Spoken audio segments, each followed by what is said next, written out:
कौन कितने पानी में स्पेशल सीरीज में मैं आपका स्वागत करता हूं। आज से अपन ये शुरू कर रहे हैं सेकंड ग्रेड और थर्ड ग्रेड दोनों के लिए ही। शिक्षण विधियों की डिमांड कई दिनों से चल रही थी। इससे पहले वाला जो वीडियो मैंने जीके की कौन कौन सी पुस्तकें हैं वो ऑथेंटिक हैं, जिनमें से प्रश्न आ सकते हैं, एक अनुमान मैंने आपको मोटा मोटा बताया था। उसमें सबसे ज़्यादा उभर कर जो चीज़ आई वो ये आई कि शिक्षण विधियाँ हैं वो जल्दी से हमें करवाओ। तो मैं शॉर्ट में ये आपको करवाऊंगा और ये ऑथेंटिक जो बुक्स हैं उनसे मैटर है, किसी गाइड से या इस तरह का कुछ नहीं है। फिर आप ये भी देख लेंगे कि संसाधनों का अभाव है, फिर भी एकला चलो रे, इस पर यह आधारित होगी। और जो इसमें निष्ठा रखेंगे, जो इसको शेयर करेंगे, सब्सक्राइब करेंगे, इससे जुड़ेंगे, उनको निश्चित रूप से फायदा होगा, इसमें कोई शक नहीं है। क्योंकि ये जो है वो जैसे 5 किताबें हैं, उनको पढ़ करके उसके निचोड़ के रूप में आपको ये प्रश्न दिए जा रहे हैं। प्रश्न कम जरूर हैं लेकिन फिर भी ये बहुत आसान है। और मैं आपको बताऊं कि जैसे बड़ी बड़ी गाइडों के क्या हाल हुए अभी पिछली परीक्षाओं में, और इससे पहले आपने रीट की एग्जाम दी, वहां शिक्षण विधियों में क्या हाल हुआ ये भी आपने देखा। तो ये देखिए आप कि इसके बारे में मैं एक बात कहना चाहूंगा और वो इस तरह से है, सबसे बड़ा नादान वही है जो समझे नादान मुझे, कौन कौन कितने पानी में सबकी है पहचान मुझे, सबकी है पहचान मुझे। इसी से इसकी शुरुआत करते हैं। और ये देखिए आप पहला प्रश्न, ये अन्य विषय वाले हैं वो भी इसमें देखेंगे और आसानी से जो है ना वो ये कर सकते हैं। तो ये देखिए आप पहला प्रश्न देखिए आप, असंगत है। ये 2 प्रश्न है वो हिंदी से संबंधित है। उसके बाद में एसएसटी वाले, गणित वाले जितने भी हैं वो सारे इसमें शामिल रहेंगे और आसानी से वो जो है वो ये पाएंगे कि कुछ नया है।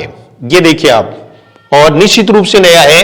ये देखिए ऐसे प्रश्न आजकल पूछ रहे हैं। असंगत है, व्याकरण शब्दों के प्रयोग का अनुशासक है पतंजलि। व्याकरण भाषा का व्यावहारिक विश्लेषण है डॉक्टर स्वीट। भाषा के रूप की सार्थक एवं शुद्ध व्यवस्था ही व्याकरण है लेनार्ड ह्यूम ग्रील्ड। प्रचलित भाषा संबंधी नियमों की व्यवस्था ही व्याकरण है शान शिन। इनमें से असंगत कथन कौन सा है यह आपको बताना है। मैं ज्यादा टाइम आपका नहीं लूंगा। देखो ये 3 है वो सही है, ये सही नहीं है। और यहां मैं आपको बताना चाहूंगा कि यानी शब्दानुशासन के रूप में, शब्दानुशासन के रूप में जो व्याकरण प्रचलित है वो हेमचंद्र का है।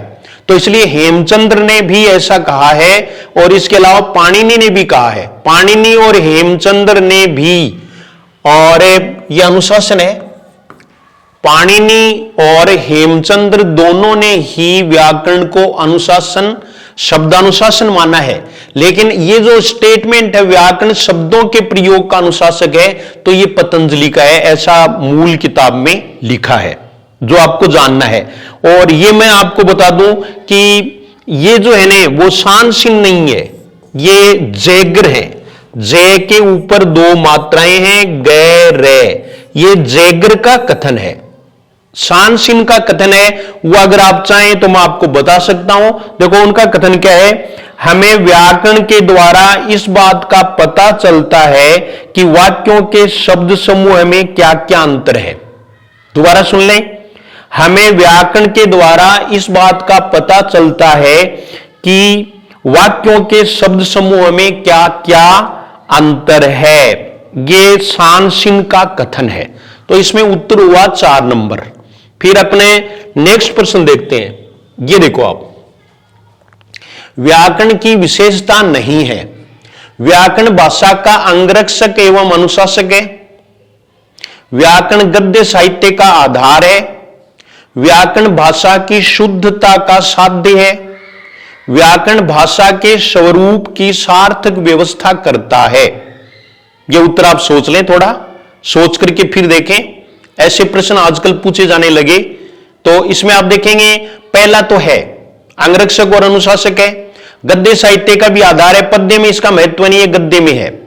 व्याकरण भाषा की शुद्धता का साध्य नहीं है, बल्कि ये केवल और केवल है वो साधन है, साध्य नहीं है बल्कि क्या है, साधन है। तो उत्तर होगा सी, ये दूसरा प्रश्न। और फिर भी अगर आप मान लीजिए इसके बारे में पूरा पढ़ना चाहें तो जीएस हिंदी क्लासेज पर मैथिली टेस्ट सीरीज पर जो है वो ऑफर दे दिया गया है 50%। मैथिली टेस्ट सीरीज है वो सेकंड ग्रेड के लिए है, आप कोर्स भी ले सकते हैं, उस पर भी ऑफर है, 5 दिन चलेगा ये 16 तारीख तक के, 16 जुलाई तक के, तो आप ले सकते हैं। और उसमें आप ये पूरा विवरण है वो पा सकते हैं। इसमें पूरा कोर्स है वो एक संक्षेप में करवा दिया गया है एक टेस्ट सीरीज के माध्यम से।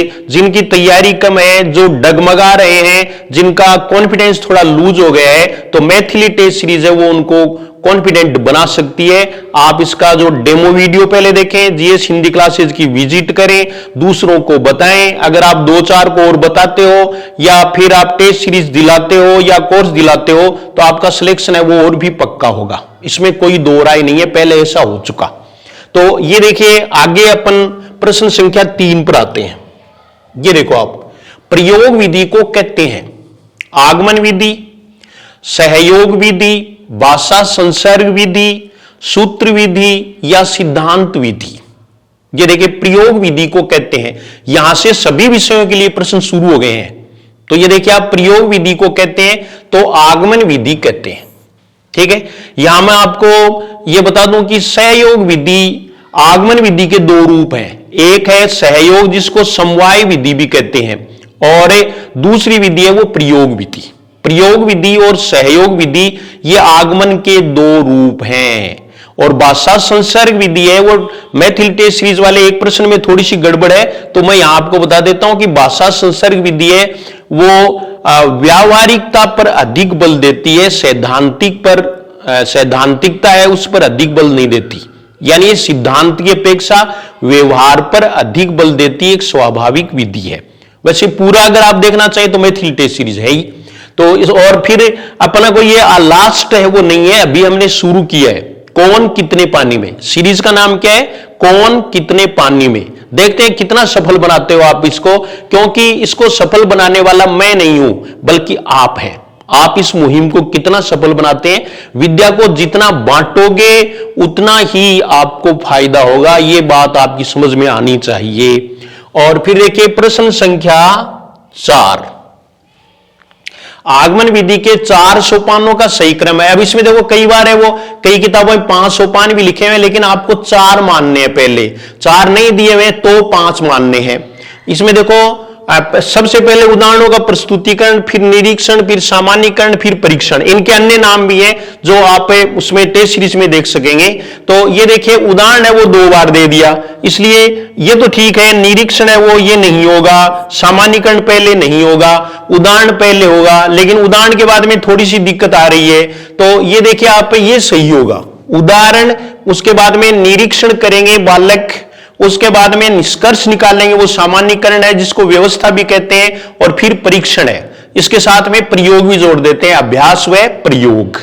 तो ये जो है वो इसमें आगमन विधि के बारे में है, जो सभी विषय हैं उनमें ये काम में आ सकता है और प्रश्न है वो पूछ सकते हैं। तो आप इस पर जरूर ध्यान दें, सारा गौर करेंगे। टेस्ट सीरीज लेने की बात नहीं है, आपका सिलेक्शन होना चाहिए, ये जीएस हिंदी क्लासेज का उद्देश्य है।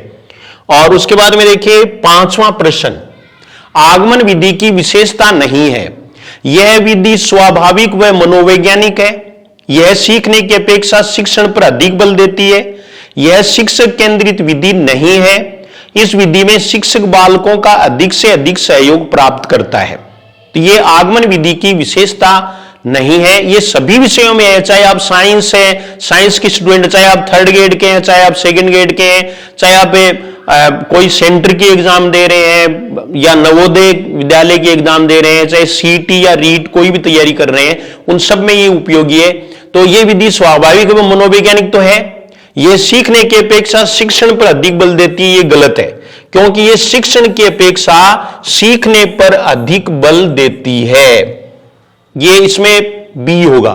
तो बस क्योंकि ज्यादा कैपेसिटी भी नहीं है, लोग हैं वो ज्यादा बड़ा वीडियो बना देते हैं तो वो देखते नहीं है, इसलिए मैंने भी ये फैसला किया है कि 5 ही प्रश्न जो काम के हैं वो मैं बनाऊंगा और इसमें फालतू बातें हैं वो नहीं होंगी।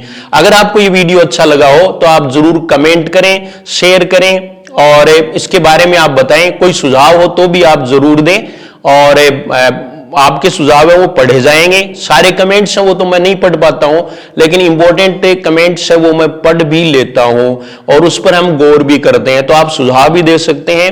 और ये वीडियो आपको कैसा लगा ये जरूर आप जो है वो इसमें कमेंट में जरूर लिखेंगे, क्योंकि कोई भी टीचर है वो ऐसी जो है ना वो अपेक्षा करता है स्टूडेंट से कि उनको जरूर समझ में आया होगा, वो जरूर लाभान्वित हुए होंगे। तो ये ध्यान में रखना है। और अपना जो चैनल है जीएस हिंदी क्लासेस वो आपका ही है और इसलिए आप सब्सक्राइब करवाएं, करें और शेयर भी करें और ये बातें सीखें भी। चाहे आप शेयर मत करो, सब्सक्राइब मत करो, लेकिन इन प्रश्नों पर जरूर ध्यान रखो क्योंकि ये परीक्षा का मतलब है। बस मैं इतना ही कहना चाहता हूं। धन्यवाद।